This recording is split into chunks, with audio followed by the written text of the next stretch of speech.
नमस्कार साथियों, मैं विक्रम सिंह चारण स्वागत करता हूं परिष्कार के ऑनलाइन प्लेटफॉर्म परिष्कार वर्ल्ड पर। दोस्तों, हम सीईटी 2024 की टेस्ट सीरीज लेके आए, उसके सेशन 9 कंप्लीट हो चुके हैं। आज अपन सेशन 10 पर क्या करेंगे दोस्तों, चर्चा करेंगे।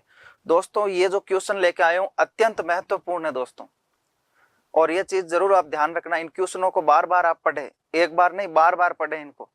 और अगर इन क्वेश्चनों की सीरीज आपको बहुत शानदार लगी है तो ज्यादा से ज्यादा दोस्तों लाइक करें। आप लोग लाइक कम आ रहे हैं दोस्तों, इसलिए लाइक जो संख्या उसको बढ़ाएं। तो आइए देखते हैं दोस्तों, फर्स्ट क्वेश्चन है जो है क्या कहता है। क्वेश्चन नंबर फर्स्ट, एक अभाव रोग है। क्वेश्चन नंबर फर्स्ट कह रहा है एक अभाव रोग है। Kwashiorkor, marasmus, haemophilia, cancer. दोस्तों, ये क्वेश्चन कह रहा है एक अभाव, किसकी कमी के कारण कोई एक रोग होता है। अगर वो चीज उसको दी जाए, उसकी चीज की पूर्ति की जाए, जैसे किसी पोषक तत्व की कोई कमी आ गई, वो पोषक तत्व उसको पूर्ति की जाए तो रोग सही हो जाए। ऐसा कौन सा है जो एक अभाव के कारण एक रोग हो रहा है, डिजीज हो रहा है दोस्तों। क्वाशियोरकोर, मेरास्मस, हीमोफीलिया, कैंसर, कौन कौन से ऐसे हैं। तो दोस्तों ध्यान रखना, क्वाशियोरकोर किसकी कमी के कारण होता है दोस्तों, प्रोटीन की कमी के कारण। और मेरास्मस भी दोस्तों किसकी कमी के कारण, प्रोटीन की कमी के कारण। मेरास्मस में देखें दोस्तों तो कैलोरी की, भोजन में कैलोरी की मात्रा कम होती है, ऊर्जा की मात्रा कम होती है। और क्वाशियोरकोर में प्रॉपर दोस्तों ध्यान रखना किसकी मात्रा कम होती है, ध्यान रखना प्रोटीन की। किसकी, प्रोटीन की। यानी ये दोनों कैसे रोग है दोस्तों, अभाव रोग है। हीमोफीलिया एक आनुवांशिक रोग है, ध्यान रखना दोस्तों। अभाव तो इसमें भी होता है लेकिन इसे नहीं ठीक किया जा सके इसे। और कैंसर, अभाव तो इसमें भी, कैंसर में क्या होता है, वृद्धि हो जाती है। अभाव क्या, किसकी, कोशिकाओं की, गांठ बन जाती, वृद्धि हो जाती, कोशिका विभाजन बहुत तीव्र गति से होता है, ध्यान रखना। तो कौन कौन से दो, क्वाशियोरकोर और मेरास्मस। तो दोस्तों ऑप्शन ए और मतलब 1 और 2 नंबर कौन से ऑप्शन में मिल रहे हैं, 1 और 2 नंबर, ऑप्शन डी। दोस्तों इसका राइट आंसर कौन सा हो जाएगा, ऑप्शन डी। नेक्स्ट क्वेश्चन, यदि एक व्यक्ति केवल दूध, अंडे एवं रोटी का आहार करता है, यानी अपने भोजन में वो केवल दोस्तों दूध, अंडा और रोटी ही लेता है, दूध, अंडा व रोटी ही लेता है, तो उसको रोग हो सकता है स्कर्वी, रिकेट्स, रतौंधी या मेरास्मस। दोस्तों ध्यान रखना, दूध, अंडे एवं रोटी ले रहा है केवल और केवल। तो दोस्तों ध्यान रखना, इन तीनों में कौन, अनाज, अंडे व दोस्तों ध्यान रखना दूध, इन तीनों में कौन अनुपस्थित होता है, विटामिन सी। विटामिन सी, ध्यान रखना कौन होगा, विटामिन सी अनुपस्थित होता है, यानी विटामिन सी क्या होगा दोस्तों, अनुपस्थित। लेकिन दोस्तों ध्यान रखना, अपवाद स्वरूप ऊंटनी के दूध में, किसके दूध में, ऊंटनी के दूध में विटामिन सी उपस्थित होता है। ऊंटनी के दूध में विटामिन सी उपस्थित होता है, बाकी किसी भी दूध में विटामिन सी नहीं होगा। अंडे में विटामिन सी अनुपस्थित होता है, अनाज में भी दोस्तों विटामिन सी अनुपस्थित होता है। तो फिर गेहूं क्या है, गेहूं रोटी बना रहे हैं, गेहूं बाजरा अनाज की रोटी बना रहे हैं, तो ध्यान रखना वो क्या है, अनुपस्थित। अंडे में भी अनुपस्थित, दूध में भी अनुपस्थित। चलो अब अपन चेक कर लेते हैं। रिकेट्स दोस्तों ध्यान रहे, आप सबको पता है किसकी कमी से होता है, विटामिन डी की कमी से। रतौंधी दोस्तों आप सबको पता है विटामिन ए की कमी से। मेरास्मस दोस्तों आप सबको पता है प्रोटीन की कमी से। फिर स्कर्वी ध्यान रखना दोस्तों विटामिन सी की कमी से, विटामिन सी की कमी से। तो अब आपको पता चल चुका होगा, यानी उसको कौन सा रोग हो सकता है दोस्तों, स्कर्वी रोग। और स्कर्वी रोग का दूसरा नाम क्या है दोस्तों, नाविक रोग। क्या रोग, नाविक रोग। तो इसका राइट आंसर दोस्तों ऑप्शन ए। नेक्स्ट क्वेश्चन दोस्तों, बच्चों में सूखा रोग तथा वयस्कों में ओस्टियोपोरोसिस। दोस्तों ध्यान रखना, सूखा रोग को अपन बोलते हैं क्या, रिकेट्स। क्या बोलेंगे, रिकेट्स। इसे बच्चों का सूखा रोग भी कहते हैं। वयस्कों में ओस्टियोपोरोसिस। ओस्टियो ध्यान रखना ये लैटिन भाषा का शब्द है। ओस्टियो का मतलब इंग्लिश में अनुवाद होता है, बोन हिंदी में अनुवाद होता है क्या दोस्तों, अस्थि। पोरोसिस, पोरोसिस का मतलब हिंदी में होता है छिद्र, छिद्र हो जाना। अस्थियों में क्या हो जाना दोस्तों, छिद्र हो जाना। ठीक है। सूर्य किरणें मानव शरीर के लिए निम्न कारणों से उपयोगी है। अच्छा, ये दोनों रोग किस कारण से होते हैं दोस्तों, विटामिन डी की अधिकता, विटामिन सी की कमी, विटामिन डी की कमी और विटामिन ए की अधिकता। दोस्तों अगर अपन इस क्वेश्चन को आसान लेंगे तो ये 100% ये क्वेश्चन क्या हो जाएगा, गलत। क्यों, क्योंकि अपन विटामिन डी देखते ही इसको क्या कर देंगे, राइट आंसर। लेकिन ये क्या पूछ रहा है, विटामिन डी की अधिकता के कारण होता है या विटामिन डी की कमी के कारण। दोस्तों ध्यान रखना, रिकेट्स या सूखा रोग ये किस में होगा दोस्तों, बच्चों में। किस में होगा, बच्चों में। और ओस्टियोपोरोसिस, ओस्टियोपोरोसिस, ओस्टियोपोरोसिस दोस्तों ध्यान रखना ये किस में होगा, वयस्कों में। किस में होगा, वयस्कों में। दोस्तों ध्यान देना, रिकेट्स बच्चों में, किसमें, बच्चों में। रिकेट्स में अस्थियां क्या हो जाती है दोस्तों, कमजोर। और ओस्टियोपोरोसिस में दोस्तों क्या हो जाती है, अस्थियां, ध्यान रखना कि अस्थियों में क्या हो जाएंगे, छिद्र छोटे छोटे। ध्यान रखना ये किस में होता है, वयस्कों में। ध्यान रखना। तो ये किसके कारण होते हैं, विटामिन डी की अधिकता से, विटामिन सी की कमी के कारण, विटामिन डी की कमी के कारण या विटामिन ए की अधिकता के कारण। तो दोस्तों विटामिन डी की कमी के कारण, यानी ऑप्शन सी। ध्यान रखना अधिकता से नहीं होंगे, विटामिन डी की कमी के कारण होते हैं। कौन कौन, बच्चों में सूखा रोग तथा वयस्कों में ओस्टियोपोरोसिस रोग। तो option C right answer. Next question दोस्तों, लार में एमाइलेज कार्बोहाइड्रेट का किस में टूटना शुरू करता है। यानी जो एमाइलेज होता है दोस्तों, ध्यान रखना लार में एक एंजाइम होता है। वैसे लार में दो एंजाइम होते हैं अगर बात करें तो। एक कौन सा होता है, एमाइलेज, एमाइलेज। और दोस्तों एक जो होता है वो कौन सा होता है, लाइसोजाइम, लाइसोजाइम। एमाइलेज का दूसरा नाम होता है दोस्तों टाइलिन। क्या होता है, टाइलिन। दोस्तों ध्यान रखना, एमाइलेज या माल्टाइलिन ये स्टार्च को, ध्यान रखना दोस्तों, माल्टोज में बदलता है। किस में बदलता है, माल्टोज में। और दोस्तों ध्यान रखना, लाइसोजाइम जो एंजाइम है, ये जो मुख में बैक्टीरिया आते हैं, खराब बैक्टीरिया, गंदे जीवाणु, जीवाणुओं को नष्ट करना, जीवाणुओं को नष्ट करना, ये किसका काम होता है, लाइसोजाइम। अगर जो गंदे बैक्टीरिया आ गए, भोजन पर कोई मक्खी बैठी, उससे गंदा बैक्टीरिया आ गया, वो उसको मुंह के अंदर दोस्तों ध्यान रखना कौन नष्ट करेगा, लाइसोजाइम। कौन करेगा, लाइसोजाइम। बाहर अपन डेटोल से हाथ धोते हैं, हो सकते है वो नष्ट हो गए, लेकिन कुछ तो भोजन के ऊपर मक्खी कोई भी पदार्थ आके बैठा खराब, ध्यान रखना, तो खराब बैक्टीरिया आपके अंदर जाएगा। और दोस्तों ध्यान रखना उसको नष्ट कौन करेगा, मुख के अंदर, लाइसोजाइम। और एमाइलेज का पूछ रहा अपन को, एमाइलेज क्या करता है, स्टार्च को माल्टोज में बदलता है। यानी जो जटिल शर्करा है उसको साधारण सरल शर्करा में बदलता है। साधारण या सरल कह दो या सिंपल कह दो दोस्तों, शर्करा में बदलता है। यानी इसका ऑप्शन ए राइट हो जाएगा। अमीनो एसिड की बात करें तो दोस्तों ये प्रोटीन का बहुलक है। प्रोटीन किसका बहुलक होता है, अमीनो एसिड का। ध्यान रखना, जिस प्रकार ट्रेन के डिब्बों से ट्रेन बनती है, उसी मोती से माला बनती है, उसी प्रकार एमिनो एसिड से, अमीनो अम्ल से, ध्यान रखना, प्रोटीन बनता है। ध्यान रखना है ना। पॉलीपेप्टाइड्स ये भी अमीनो एसिड से नीचे की बात है। फैटी एसिड, ध्यान रखना दोस्तों, वसा टूटती है वो किस में टूटती है, फैटी एसिड में। तो मेरी बात समझ गए आप लोग, इसका राइट आंसर कौन सा हो जाएगा, ऑप्शन ए। नेक्स्ट क्वेश्चन से पहले दोस्तों, परिष्कार में पीएसआई के जो नए बैच प्रारंभ हो रहे हैं सोमवार से। नए बैच कब से प्रारंभ हो रहे हैं दोस्तों, सोमवार से। और इसमें वीडियो लेक्चर, पीडीएफ नोट्स व टेस्ट सीरीज ये सब आपको प्रोवाइड करवा दिए जाएंगे। और भी अधिक जानकारी चाहिए दोस्तों तो आप इस नंबर पर विस्तृत रूप से इसकी जानकारी ले सकते हो दोस्तों। ध्यान रखना, आने वाले सोमवार को पीएसआई के बेंच प्रारंभ होने जा रहे हैं। नेक्स्ट क्वेश्चन दोस्तों, निम्न में से कौन दूध को प्राकृतिक तरीके से दही में परिवर्तित करने के लिए जिम्मेदार होता है। यानी दूध को दही में परिवर्तित करता कौन है, ऐसा ध्यान रखना दोस्तों, ऐसा कौन है, विषाणु, वायरस, जीवाणु, बैक्टीरिया, शैवाल, कवक, ऐसा कौन है दोस्तों। ध्यान रखना, विषाणु होते हैं, जीवाणु होते हैं, शैवाल होता है, कवक होता है। यानी ऑप्शन बी जीवाणु, बैक्टीरिया। उस बैक्टीरिया का क्या नाम है दोस्तों, लैक्टोबैसिलस, लैक्टोबैसिलस, लैक्टोबैसिलस दोस्तों बैक्टीरिया होता है। लैक्टोबैसिलस बैक्टीरिया, ध्यान रखना दोस्तों, किसको, दूध को दही में परिवर्तित कर देता है। और यह ध्यान रखना एक क्या होता है, बैक्टीरिया होता है, जीवाणु होता है। यानी इसका राइट आंसर कौन सा हो जाएगा दोस्तों, option B, option B. Next question दोस्तों, यीस्ट खमीर एक उदाहरण है। यीस्ट खमीर एक उदाहरण है किसका, जीवाणु का, कवक का, विषाणु का, शैवाल का। तो ध्यान रखना दोस्तों, खमीर, यीस्ट ये किसका उदाहरण है, कवक का। किसका है, कवक का।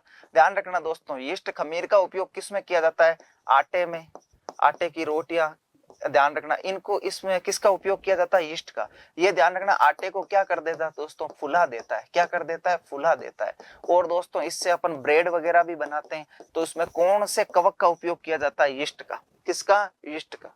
ये आटे को फुला देगा दोस्तों, ध्यान रखना। ओके, तो इसका right answer option B. Next question दोस्तों, निम्न में से कौन सा आहार मानव शरीर में नए ऊतकों यानी नए टिश्यू ऊतकों की वृद्धि के लिए पोषक तत्व प्रदान करता है। ऐसा कौन है जो नए ऊतक का निर्माण करेगा दोस्तों, सीधा सीधा अगर पूछना चाहे तो नए कोशिका नए ऊतकों का निर्माण कौन करेगा दोस्तों, फल, सब्जियां, पनीर, मिठाई। फल, सब्जियां, पनीर, मिठाई। तो दोस्तों ध्यान रखना, फल, सब्जियां और मिठाई कौन होगा बताओ, इनमें होगा कार्बोहाइड्रेट। कौन होगा, कार्बोहाइड्रेट। कार्बो, ध्यान रखना दोस्तों, इनमें कौन होगा, कार्बोहाइड्रेट। कौन होगा, कार्बोहाइड्रेट। फल सब्जियों की बात करें तो इनमें विटामिन भी होते हैं। कौन होते हैं, विटामिन। और कौन होते हैं दोस्तों, ध्यान रखना, और कौन होते हैं, खनिज लवण। कौन होते हैं दोस्तों, खनिज लवण। खनिज लवण। तो मेरी बात समझ रहे हो ना आप लोग, ये सारी चीजें किसमें होगी, फल, सब्जियों, मिठाई में। लेकिन दोस्तों ध्यान रखना, पनीर में क्या होती है, प्रोटीन। क्या होती है, प्रोटीन। व्यक्ति को सप्ताह में एक दिन पनीर खाना ही चाहिए दोस्तों। इसमें जो अच्छी क्वालिटी की प्रोटीन होती है वो किसमें होती है, पनीर में। शाकाहारी लोगों के लिए पनीर क्या है दोस्तों, वरदान। और पनीर से नई कोशिकाएं बनती है और नई कोशिकाओं से नए ऊतक बनते हैं। यानी इसका राइट आंसर कौन सा हो जाएगा दोस्तों, ऑप्शन सी। एक गर्भवती महिला व एक पहलवान को अधिक से अधिक किसका सेवन करना चाहिए दोस्तों, प्रोटीन का। हाँ, एक कोई मरे जैसा व्यक्ति, वो गया जिम, उसने कहा मेरे को मोटा होना शरीर में, तो ध्यान रखना उसके शरीर में नई डेवलप क्या करनी होगी, सेल, कोशिका। और नए सेल से क्या बनेंगे, नए टिश्यू। तो ध्यान रखना, जिम वाला उसको प्रोटीन का डिब्बा देता है दोस्तों। वो प्रोटीन का डिब्बा जब खाएगा, या प्रोटीन जो भी, अगर नेचुरल प्रोटीन ले रहा है तो भी उससे नई कोशिका बनेगी, नए ऊतक बनेंगे, उसके शरीर में क्या आएगा दोस्तों, ध्यान रखना, शरीर में वृद्धि होगी। क्यों, नई कोशिकाओं की क्या हो रही है दोस्तों, वृद्धि हो रही है। समझ रहे हो ना मेरी बात, इसलिए उसको प्रोटीन का डिब्बा देते हैं। उसी प्रकार ध्यान रखना, एक गर्भवती महिला को भी अधिक से अधिक इसका सेवन करना चाहिए, प्रोटीन का। क्यों, क्योंकि गर्भवती महिला में भ्रूण बन रहा है, तो उसमें नई कोशिका बन रहे, नए टिश्यू बन रहे दोस्तों। और वो नए टिश्यू, वे नए जो कोशिका, वो किससे बनेंगे, प्रोटीन से। अगर गर्भवती महिला ये नहीं खाएगी तो बच्चा कैसा होगा, कुपोषित। समझ रहे हो ना मेरी बात, इसका राइट आंसर कौन सा हो जाएगा, ऑप्शन सी। नेक्स्ट क्वेश्चन दोस्तों, कार्बोहाइड्रेट के अलावा हमारे आहार में ऊर्जा का एक प्रमुख स्रोत होता है। कार्बोहाइड्रेट के अलावा हमारे भोजन में ऊर्जा का एक प्रमुख स्रोत होता है दोस्तों, प्रोटीन, वसा, खनिज, विटामिन। कार्बोहाइड्रेट, कार्बोहाइड्रेट अपन को तुरंत ऊर्जा देता है। अच्छा मेरे को एक बात बताओ, तुरंत ऊर्जा कौन देता है दोस्तों, तुरंत, कार्बोहाइड्रेट। कौन देता है, कार्बोहाइड्रेट। अगर कार्बोहाइड्रेट के बाद की बात करें तो अपन को कौन ऊर्जा देगा दोस्तों, कार्बोहाइड्रेट के बाद देता दोस्तों कौन, वसा। और सबसे लास्ट में कौन देगा दोस्तों, प्रोटीन। कौन होगा, प्रोटीन। यानी दोस्तों सबसे पहले ऊर्जा कौन देता है, कार्बोहाइड्रेट। लेकिन आपसे पूछ ले सबसे अधिक ऊर्जा कौन देता है, वसा। सबसे अधिक ऊर्जा कौन देता है, वसा। तो कार्बोहाइड्रेट के बाद आपको कौन देगा, वसा ऊर्जा देगा। यानी आपने उपवास किया है या भूख हड़ताल की है या व्रत किया है दोस्तों, ध्यान रखना आपको कौन ऊर्जा देगा, उसके बाद वसा देगा। कौन देगा, वसा। समझ रहे हो ना मेरी बात। तो ये पूछ रहा है हमारे ऊर्जा का एक प्रमुख स्रोत, और सबसे लास्ट में कौन देता है, प्रोटीन। यानी 15 से 20 दिन के बाद कौन देगा, प्रोटीन। अपने अंत समय में जब अपन मर रहे होते हैं तब कौन देता है, प्रोटीन। तो मरते समय प्रोटीन काम आता है, बाकी जब अपन जीवित रहते हैं तब अपने काम आता है दोस्तों। मरते समय कौन काम आता है, प्रोटीन। तो समझ रहे हो ना मेरी बात, सबसे अंत में कौन देता है, प्रोटीन। तो कार्बोहाइड्रेट बाद में कौन दोस्तों, वसा, उसके बाद प्रोटीन। तो अपन से पूछ रहा है कार्बोहाइड्रेट के अलावा, यानी कार्बोहाइड्रेट के बाद पूछ रहा है अपन को, तो दोस्तों कौन हो जाएगा, वसा। खनिज लवण व विटामिन अपन को ऊर्जा नहीं देता है दोस्तों। तो ऑप्शन कौन सा, बी राइट हो जाएगा दोस्तों, ऑप्शन बी। नेक्स्ट क्वेश्चन से पहले दोस्तों, deputy jailer GK plus Hindi, PSI GK plus Hindi, इसके नए बैच प्रारंभ हो रहे हैं। और कब से हो रहे हैं नए बैच, सोमवार से। ध्यान रखना दोस्तों, कब से, सोमवार से। और भी अधिक जानकारी चाहिए दोस्तों तो आप इस नंबर पर क्या करें, संपर्क करें। ठीक है, तो डिप्टी जेलर, पीएसआई को आने वाले सोमवार को ये नए बैच प्रारंभ हो रहे हैं। नेक्स्ट क्वेश्चन दोस्तों, भोजन के वर्ग में प्रति यूनिट कैलोरी की मात्रा सर्वाधिक होती है। जस्ट पिछले क्वेश्चन में अपन ने चर्चा की है दोस्तों, भोजन के वर्ग में प्रति यूनिट कैलोरी की मात्रा सर्वाधिक होती है विटामिन से, वसा से, कार्बोहाइड्रेट से, प्रोटीन से। दोस्तों ध्यान रखना, अगर सर्वाधिक यूनिट की बात करें तो सबसे ज्यादा किसकी होती है? वसा की दोस्तों। Carbohydrate 4 kilo calorie, protein, carbohydrate, protein दोस्तों ध्यान रखना, प्रोटीन 4.2 या 4.3 किलो कैलोरी, 4.2 या 4.3 किलो कैलोरी। वसा यानी फैट ध्यान रखना दोस्तों 9.3, 9.2 या 9.3 किलो कैलोरी, 9.2 या 9.3 किलो कैलोरी। यानी सबसे ज्यादा कौन दे रहा दोस्तों? वसा। यानी ऑप्शन बी क्या हो जाएगा? प्रति कैलोरी पूछा इसने, यूनिट कैलोरी, तो ध्यान रखना कौन हो जाएगा दोस्तों? वसा, फैट सर्वाधिक, ऑप्शन बी। नेक्स्ट क्वेश्चन दोस्तों, सुमेलित कीजिए। ये जो सूची है इसको सुमेलित करना दोस्तों, क्या सही है क्या? कार्बोहाइड्रेट कौन है इनमें से? पेप्सिन एक कार्बोहाइड्रेट है क्या? आपके अनुसार ऐसा सही हो सकता है क्या? तो अगर अपन फर्स्ट ऑप्शन देखें तो 2 आ रहे हैं, लेकिन क्या कार्बोहाइड्रेट पेप्सिन एक कार्बोहाइड्रेट है क्या? चलो देख लेते हैं। कार्बोहाइड्रेट यहां पर कौन है दोस्तों? स्टार्च। स्टार्च एक कार्बोहाइड्रेट है, और स्टार्च को अपन क्या बोलते हैं दोस्तों? मंड। और कौन सा मंड? पादप मंड। कौन सा मंड? पादप मंड। दोस्तों ध्यान रखना, पादपों में संचित, पादपों में संचित, पादपों में संचित, पादपों में संचित भोजन किस रूप में रहता है दोस्तों? स्टार्च के रूप में। और ये कहां पर रहता है? फल, बीज व तने में, फल, बीज व तने में। और अगर अपन फल खा रहे हैं तो पौधे का क्या खा रहे हैं अपन? स्टार्च। और स्टार्च क्या है दोस्तों? कार्बोहाइड्रेट। और कार्बोहाइड्रेट स्टार्च है, और स्टार्च का पाचन अपने मुख में हो जाता है। यानी कार्बोहाइड्रेट का पाचन कहां से शुरू हो जाएगा? मुख से। तो इसका राइट आंसर दोस्तों कौन सा हो जाएगा? स्टार्च, कार्बोहाइड्रेट का। एंजाइम कौन सा इनमें से? तो दोस्तों ध्यान रखना, पेप्सिन एक एंजाइम है। दोस्तों ध्यान रखना, जो आमाशय में प्रोटीन आती है दोस्तों, कहां पर दोस्तों? ध्यान रखना, कहां पर जो प्रोटीन आती है? आमाशय में। आमाशय में जो प्रोटीन आती है, आमाशय में जो प्रोटीन आती है दोस्तों ध्यान रखना, उस प्रोटीन का पाचन कौन करता है? उस प्रोटीन का पाचन कौन करता है? पेप्सिन। यानी पेप्सिन एक क्या है दोस्तों? एंजाइम। हार्मोन इनमें से कौन सा है? प्रोजेस्टेरोन। और प्रोजेस्टेरोन हार्मोन किस में होता है दोस्तों? महिला में। और प्रोजेस्टेरोन हार्मोन को अपन गर्भधारण हार्मोन भी कहते हैं दोस्तों। क्या कहते हैं? गर्भधारण हार्मोन, गर्भधारण हार्मोन, गर्भधारण हार्मोन। यानी ध्यान रखना, पीछे एक बचा है प्रोटीन। प्रोटीन कौन सी है? कीरेटिन। और कीरेटिन प्रोटीन किस में होती है दोस्तों? ध्यान रखना आप सब, कीरेटिन प्रोटीन किस में होती है? बाल, नखर यानी नाखून, खुर, सेंग, इन सब में दोस्तों कौन सी प्रोटीन होती है? कीरेटिन। यानी ऐसा कौन सा है जो इन सब से मिल रहा हो? यानी फर्स्ट में 2, फर्स्ट में 2, ठीक है दोस्तों, फर्स्ट में 2, बी में 1, बी में 1, दोनों में 1, हार्मोन में 4, तो ऑप्शन बी, यानी अपना ऑप्शन बी क्या हो जाएगा दोस्तों? Right answer, option B. Next question दोस्तों, 1 नवंबर 2022 को किस संस्थान द्वारा फाल्कन हेवी रॉकेट लॉन्च किया गया? दोस्तों ध्यान रखना, यूरोपियन स्पेस एजेंसी द्वारा। कुछ करंट के, आप ये ध्यान रखना दोस्तों, स्पेस एंड टेक्नोलॉजी के क्वेश्चन करंट के ही आते हैं, और बहुत कम, रेयर चांस होता है दोस्तों जिसमें मान लो अपन ने जो पुराने पढ़े हैं वो आए, कि इसमें करंट आएगा। 100% इसमें करंट का आता है। कौन सी रॉकेट, कौन सा सैटेलाइट, ये वगैरह सब है ना। यूरोपीय स्पेस एजेंसी द्वारा, स्काई रूट कॉर्पोरेशन द्वारा, स्पेस एक्स कंपनी द्वारा, चीनी अंतरिक्ष कंपनी द्वारा। तो दोस्तों आपके अनुसार कौन सा हो सकता है? तो दोस्तों ध्यान रखना, इसका राइट आंसर है सी, स्पेस एक्स कंपनी द्वारा। ये कंपनी दोस्तों अमेरिका की है। किसकी है? अमेरिका देश की। दोस्तों ध्यान रखना, ये किसकी है? अमेरिका की, है ना, ध्यान रखना। और अमेरिका की ये है, और ये ध्यान रखना एरो स्पेस कंपनी है, एरो स्पेस कंपनी है। ये अंतरिक्ष परिवहन का कार्य करती है। किसका कार्य करती है? अंतरिक्ष परिवहन का। अंतरिक्ष में कोई सामान ले जाना हो, है ना, अंतरिक्ष परिवहन का दोस्तों ध्यान रखना, है ना। और ध्यान रखना, इसके द्वारा कौन सा फाल्कन हेवी रॉकेट लॉन्च किया गया है, ये चीज ध्यान रखना दोस्तों, ठीक है। तो इसका राइट आंसर कौन सा हो जाएगा? Option C. और अमेरिका में ये कहां पर है? कैलिफोर्निया में,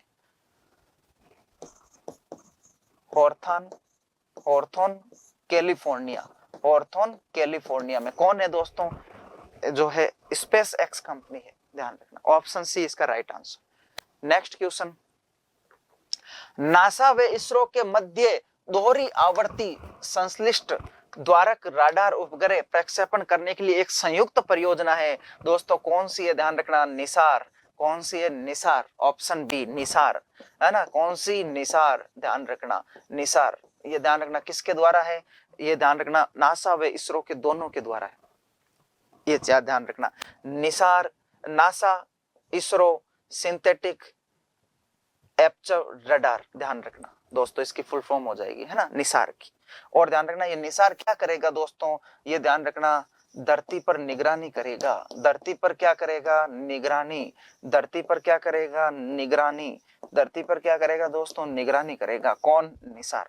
यानी इसका राइट आंसर कौन सा हो जाएगा, ऑप्शन बी।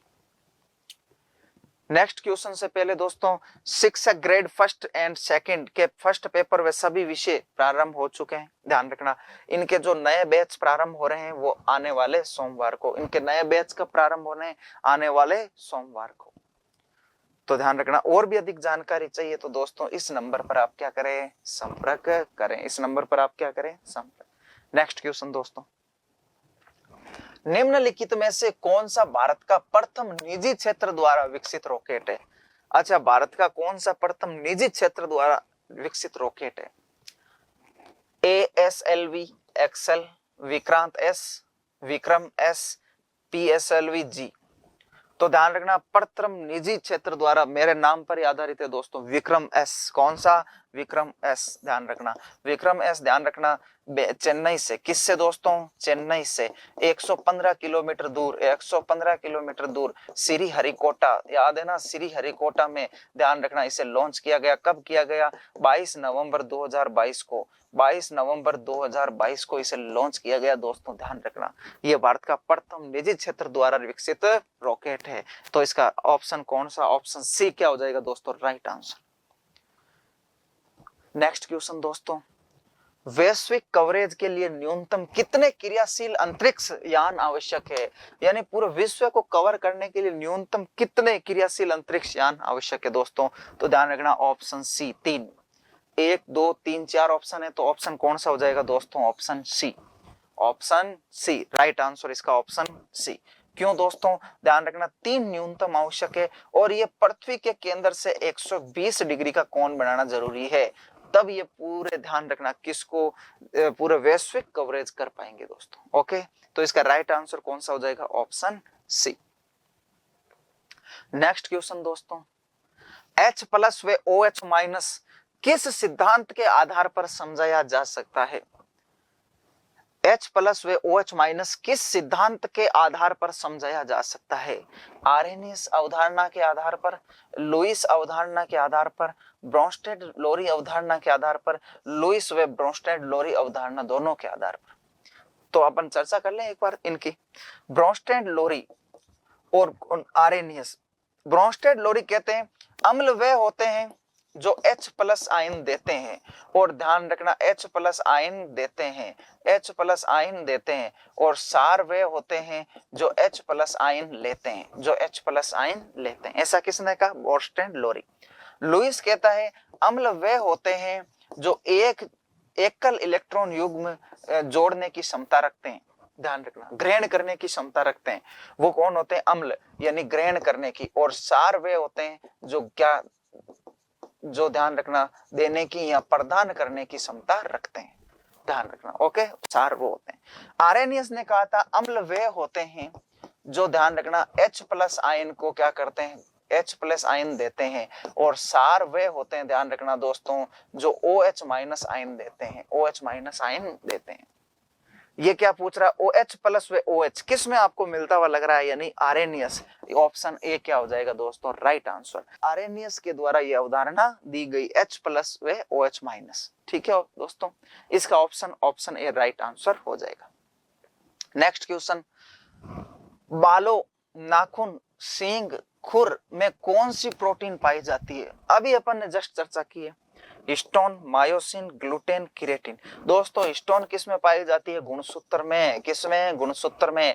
मायोसिन, एक्टिन व मायोसिन किस में पाई जाती है दोस्तों? मांसपेशियों में। किसमें? मांसपेशियों में। ग्लूटेन किस में पाई जाती है दोस्तों? गेहूं में। किसमें? गेहूं में। और क्रिएटिन किस में पाई जाती है दोस्तों?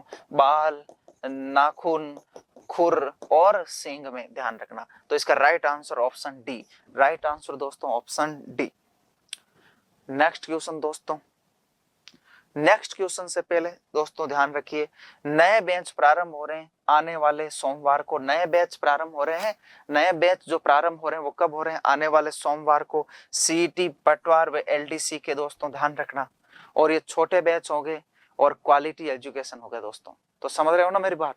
यानी परिष्कार को आपको जल्द से जल्द ज्वाइन करना है दोस्तों। क्यों? क्योंकि यहाँ पर क्या है? Quality education. समझ गए मेरी बात? नेक्स्ट क्वेश्चन, निम्नलिखित में से कौन सा बहुलक थर्मोसेटिंग बहुलक होता है? Terylene, polystyrene, bakelite, neoprene. दोस्तों थर्मोसेटिंग किसे कहते हैं?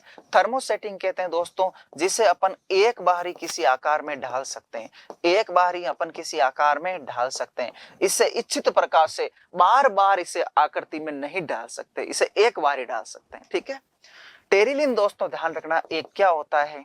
टेरिलिन क्या होता है? संश्लेषित रेशा होता है। संश्लेषित रेशा होता है दोस्तों ध्यान। पॉलिस्ट्रीन क्या होता है दोस्तों? संश्लेषित प्लास्टिक होता है।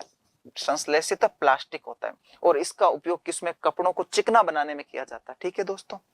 बेकेलाइट चर्चा कर लेते हैं उससे पहले नियोप्रीन। नियोप्रीन दोस्तों एक संश्लेषित रबर है। संश्लेषित रबर है। संश्लेषित क्या है? रबर। और संश्लेषित रबर नियोप्रीन, इसका उपयोग किसमें किया जाता है दोस्तों? जूते बनाने में। जूते बनाने में। किसको बनाने में? जूते बनाने में। फिर आप कहोगे सर बेकेलाइट। ध्यान रखना बेकेलाइट दोस्तों ध्यान रखना एक थर्मोसेटिंग बहुलक होता है। फिनोल और फॉर्मल्डिहाइड से बनता है। ये फिनोल प्लस फॉर्मल्डिहाइड से बनता है दोस्तों। और इसका उपयोग किसमें किया जाता है? ये एक कठोर बहुलक होता है। कैसा होता है? कठोर। ध्यान रखना। ध्यान रखना इसका उपयोग किसमें किया जाता है? इलेक्ट्रिक स्विच में। इलेक्ट्रिक स्विच में।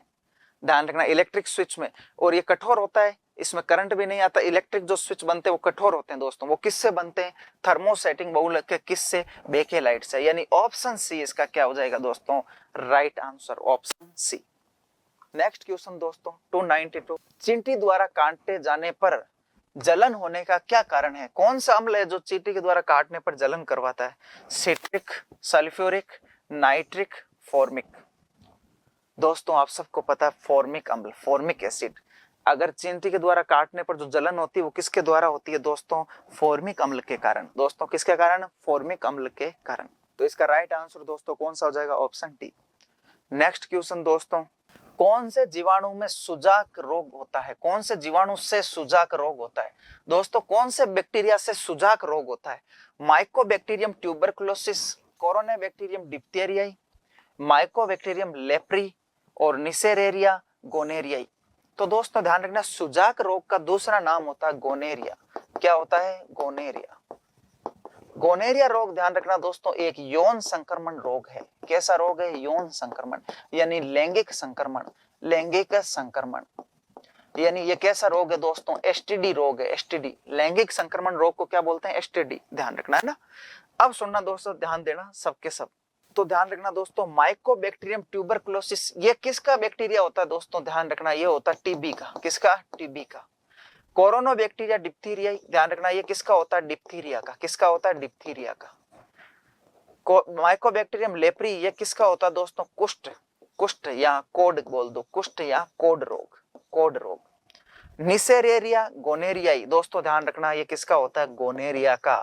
किसका? गोनेरिया का। या किसका? सुजाक का। या किसका? सुजाक रोग का। यानी ऑप्शन डी इसका क्या हो जाएगा दोस्तों? Right answer option D. Next question दोस्तों, उससे पहले परिष्कार में सीईटी ग्रेजुएशन लेवल व 12th लेवल दोनों के नए बैच प्रारंभ हो रहे हैं आने वाले सोमवार को। नए बैच का प्रारंभ होने आने वाले सोमवार को। नेक्स्ट क्वेश्चन दोस्तों, कौन से जीवाणु से मानव में काली खांसी रोग होता है? कौन से बैक्टीरिया से मानव में काली खांसी रोग होता है दोस्तों? कौन से जीवाणु से मानव में काली खांसी, कुक्कर खांसी रोग होता है? Bordetella pertussis, Corynebacterium diphtheriae, Mycobacterium leprae, Neisseria, gonorrhoeae. अभी अपन ने पढ़ा ये किसके कारण होता है, गोनेरिया का रोग कारक है, गोनेरिया का। ये किसका रोग कारक है, कुष्ठ रोग का। ये किसका रोग कारक है, डिप्थीरिया का, डिप्थीरिया का दोस्तों ध्यान रखना। फिर बचा कौन, बोर्डिटेला पर्टुसिस, ध्यान रखना किसका जीवाणु है, किसका रोग कारक है, काली खांसी का, कुक्कर खांसी का दोस्तों। इसमें खांसी आती जाती व्यक्ति को, रुकती नहीं इसमें, ध्यान रख, अगर आना प्रारंभ होगी तो वो खांसी रुकेगी नहीं, लगातार खांसी आएगी इसमें, इसलिए कुत्ते के जैसी खांसी होती है, इसलिए कुक्कर खांसी भी बोल देते हैं काली खांसी। तो ऑप्शन ए। नेक्स्ट क्वेश्चन दोस्तों, फैटिंग क्या है, फ्लू का संकेत, चेतना की संक्षिप्त हानि, ये डर की प्रतिक्रिया, एक अप्रत्याशित पल। तो दोस्तों ध्यान रखना, फैटिंग होता है चेतना की संक्षिप्त हानि, यानी इसमें मेमोरी लॉस होने लग जाती है दोस्तों, यानी ऑप्शन बी क्या हो जाएगा, राइट आंसर। नेक्स्ट, निम्न में से असंक्रामक, असंक्रामक मतलब जो फैलता नहीं है, रोग कौन सा है, एड्स, कैंसर, कोरोना, सामान्य जुकाम। दोस्तों एड्स किसके द्वारा होगा, वायरस के द्वारा, ठीक है। कैंसर कोशिकाओं की अनियमित वृद्धि, सामान्य जुकाम दोस्तों ध्यान रखना किसके द्वारा, वायरस के द्वारा, और कोरोना भी किसके द्वारा, वायरस के द्वारा। और दोस्तों मैंने बताया था संक्रामक जो रोग होते हैं, संक्रामक रोग फर्स्ट क्लास में मैंने बताया था, वो जीवाणु से, वायरस से, प्रोटोजोआ से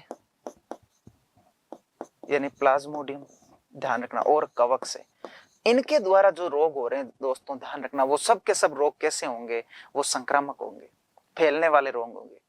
और इनके अलावा जो बचेगा वो रोग कैसे होंगे, असंक्रामक। तो ध्यान रखना इनमें से कौन सा रोग ऐसा जो फैलता नहीं है, तो दोस्तों ध्यान रखना कैंसर। कैंसर रोग एक व्यक्ति से दूसरे रोगी में नहीं फैलेगा, एक रोगी से दूसरे रोगी में। ऐसा नहीं है कि किसी को कैंसर है उसके पास कोई बैठ गया तो उसको भी कैंसर हो जाएगा, नहीं, ध्यान रखना। सामान्य जुकाम राइनो वायरस होता है, अगर आप जुकाम वाले के पास बैठ गए तो आपको भी जुकाम हो जाएगा, वो वायरस आपके अंदर क्या कर जाएगा, प्रवेश, फैलता है। एड्स भी ध्यान रखना दोस्तों, लैंगिक संसर्ग के द्वारा फैलता है, और अगर ब्लड के द्वारा भी फैलता है ना। और कोरोना तो आप सबको पता ही है, 2 गज दूरी, मास्क है जरूरी, है ना, हर एक व्यक्ति से दूसरे व्यक्ति में फैल सकता है आराम से, यानी कौन नहीं फैलता, ऑप्शन बी, यानी ये कैसा है, ये संक्रामक रोग है, ऑप्शन बी। नेक्स्ट क्वेश्चन दोस्तों, कौन सा जीव काला अजार बीमारी का कारण है, अमीबा, प्लाज्मोडियम, प्लेनेरिया, या लिस्मेनिया या लिज्मेनिया। तो ऑप्शन डी दोस्तों ध्यान रखना, लिस्मेनिया इसका रोग कारक होता है, इसको फैलने का, है ना। और इसको फैलाता कौन है दोस्तों, ध्यान रखना, बालू मक्खी, नाम सुना होगा आपने, बालू मक्खी, बालू मक्खी के द्वारा ये रोग फैलता है। 2 मक्खी नाम जरूर सुने होंगे, बालू मक्खी, सीसी मक्खी। सीसी से याद रखना 100 सीसी 100 यानी निंद्रा, निंद्रा रोग किससे फैलता है, सीसी से।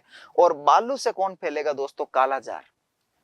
बालू क्या, मिट्टी, और मिट्टी कैसी होती है, काला, काला से याद रखना कालाजार, ध्यान रखना दोस्तों, है ना। इसमें क्या होता है दोस्तों, एक तो आपको तीव्र बुखार आएगा, दूसरा जो लक्षण होगा वो पीलिया का, जैसे जैसे पीलिया में आपका शरीर पीला पड़ता है उसी प्रकार इसमें शरीर काला पड़ने लग जाएगा हल्का हल्का, समझ रहे हो ना। तो कौन सा, ऑप्शन डी, है ना। जैसे पीलिया में शरीर कैसा होता है, पीला, इसलिए उसका नाम पड़ गया पीलिया। अरे साइंस में उसका नाम पीलिया है क्या, हेपेटाइटिस में पढ़ते हैं अपन, है ना। अगर सोचो ये रोग अपने इंडिया में तो काला पड़ता है इसमें व्यक्ति, तो रोग का नाम क्या हो जाता, कालिया, समझ गए ना। तो ऑप्शन डी क्या, राइट आंसर। नेक्स्ट क्वेश्चन से पहले दोस्तों, रीट लेवल फर्स्ट व रीट लेवल सेकंड के नए बैच प्रारंभ हो रहे आने वाले सोमवार को, नए बैच प्रारंभ हो रहे आने वाले सोमवार को, ध्यान रखना। रीट लेवल फर्स्ट व सेकंड, और रीट की बढ़ती जो पात्रता परीक्षा इसकी तो आ रही है, और जो मेन वैकेंसी है 3rd ग्रेड की वो भी आ रही है दोस्तों, ध्यान रखना। तो जल्द से जल्द आप क्या करें, ज्वाइन करें। और भी अधिक जानकारी चाहिए तो इस नंबर पर आप क्या करें दोस्तों, संपर्क करें, इस नंबर पर संपर्क करें। नेक्स्ट क्वेश्चन दोस्तों, टाइफाइड मियादी बुखार के किसके कारण होता है, विषाणु, जीवाणु, कवक, परजीवी, विषाणु, जीवाणु, कवक, परजीवी। तो दोस्तों आप सबको पता है किसके कारण, जीवाणु के कारण। और जीवाणु के जनित जो रोग होते हैं उनकी शॉर्ट ट्रिक मैंने लिखाई थी, आपको वापस एक बार बता रहा हूं, बैक्टीरिया, बैक्टीरिया, पंडित का टीकू न्यू है, पंडित का टीकू न्यू है, क्या लगा के, जीएसटी लगा के। अरे जो नए बच्चे अभी आ रहे हैं उन पे क्या लग रही है, जीएसटी, जीएसटी लगा के, ध्यान रखना दोस्तों, समझ गए ना, जीएसटी लग रही है उनके, कोई भी सामान दवाई वगैरह लाओ सब पे क्या लगेगी, जीएसटी। तो बैक्टीरिया, बैक्टीरिया से याद रखना बैक्टीरिया, बैक्टीरिया, बैक्टीरिया, पे से प्लेग, डी से डिप्थीरिया, ते से तपेदिक, का से काले खांसी, टी से टिटनेस, टे से टाइफाइड, कु से कुष्ठ, न्यू से न्यूमोनिया, हे से हैजा, ध्यान रखना, जी से गोनेरिया, एस से सिफिलिस और टी से ट्रेकोमा। ये रोग दोस्तों सब के सब किससे होते हैं? जीवाणु जनित। तो अपन को पूछ लिया टाइफाइड किससे होता है? जीवाणु। बिल्कुल राइट आंसर ऑप्शन बी, जीवाणु। नेक्स्ट क्वेश्चन दोस्तों 299, पीलिया रोग किसके संक्रमण से होता है? पीलिया रोग किसके संक्रमण से होता है? मस्तिष्क। अच्छा, पीलिया जो रोग होता है वो किसको प्रभावित करता है? किस अंग को प्रभावित करता है? मस्तिष्क, यानी इन्फेक्शन करता है किस अंग में? मस्तिष्क में, लीवर में, गुर्दा में और प्लीहा में। गुर्दा मतलब किडनी, है ना, ध्यान रखना, किडनी। मस्तिष्क का मतलब क्या हो गया दोस्तों? ब्रेन। यकृत मतलब क्या हो गया? लीवर। और प्लीहा मतलब स्प्लीन। स्प्लीन दोस्तों ध्यान रखना, है ना, स्प्लीन। ओके, किन के कारण होता है? किसको प्रभावित करता है? तो दोस्तों ध्यान रखना, पीलिया रोग में कौन प्रभावित होता है? किसमें इन्फेक्शन होता है? यकृत यानी लीवर में। दोस्तों इसका राइट आंसर कौन हो जाएगा? ऑप्शन बी, लीवर, यकृत। नेक्स्ट क्वेश्चन, एचआईवी के लिए प्रयुक्त, एचआईवी की फुल फॉर्म बतानी है दोस्तों, पूरा नाम क्या है एचआईवी का? Human immuno deficiency virus, human immuno deficiency value, high immuno deficiency value, high immune deficiency virus. तो दोस्तों human immuno deficiency virus, option A इसका क्या हो जाएगा दोस्तों? Right answer. ऑप्शन ए क्या हो जाएगा? Right answer. एचआईवी की फुल फॉर्म क्या होती है? Human immuno deficiency virus. और दोस्तों ध्यान रखना, एचआईवी में अपन क्या लिखते हैं? और एचआईवी में इस एड्स रोग होता है, इसका पूरा नाम acquired immuno deficiency syndrome. S क्या आ रहा है? सिंड्रोम। यानी एड्स रोग एक से अधिक अंगों को क्या करता है? प्रभावित। इसलिए इसके पीछे क्या लगा? सिंड्रोम। अगर एक अंग को प्रभावित करता तो इसके पीछे क्या लगता? रोग या डिजीज। ठीक है दोस्तों, तो ये हो गया क्वेश्चन का आंसर। इसका राइट आंसर ऑप्शन ए। दोस्तों स्कूल व्याख्याता फर्स्ट ग्रेड के पेपर सेकंड वाणिज्य वर्ग का भी प्रारंभ हो चुके हैं नए बैच, और ये कब हो रहे हैं? आने वाले सोमवार को। वाणिज्य वर्ग के भी नए बैच प्रारंभ हो रहे हैं दोस्तों आने वाले सोमवार को। समझ गए दोस्तों? इसी के साथ अपने 10 सेशन होते हैं कंप्लीट। दोस्तों आई होप, मैं समझता हूं कि आप सबको दोस्तों ये जो क्वेश्चन है, ये जो महत्वपूर्ण अपन प्रश्नों की, सवालों की जो सीरीज लेके आए हैं, इनमें आपने बहुत रुचि लेकर इन क्वेश्चनों को हल किया होगा। और भी अगर समस्या आती है तो ध्यान रखना दोस्तों, आप इन क्वेश्चनों को वापस देखें एक बार, जिससे आपको और ध्यान पड़ेगा कि जो टीचर है, सर है, वो क्या कहना चाह रहे हैं। समझ गए? और ये क्वेश्चन आपके वैकेंसी के लिए अत्यधिक महत्वपूर्ण होंगे दोस्तों। हो सकता है आपके लिए वरदान साबित हो जाए। और मैंने पूरे सिलेबस को कवर करने की कोशिश की है दोस्तों। ऐसा नहीं है कि आपको एक टॉपिक में से आपका दिमाग में छोटा कर दूं, वैसा नहीं है। आपका दिमाग विस्तृत सोचना चाहिए। अगर एग्जाम में ऐसा है क्या, रक्त परिसंचरण में टॉपिक में से पहले दे देंगे 5, ऐसा हुआ क्या कभी? कभी नहीं। विस्तृत रूप से सोचना सीखो। अगर प्रैक्टिस यहाँ नहीं करोगे तो प्रैक्टिस कहाँ करोगे आप लोग? समझ रहे हो ना मेरी बात? और आप सबको, मेरे को लग रहा है ये सीरीज बहुत ही पसंद आई होगी। सबका धन्यवाद, सबको नमस्कार, सबको राम राम और सबको राधे राधे दोस्तों।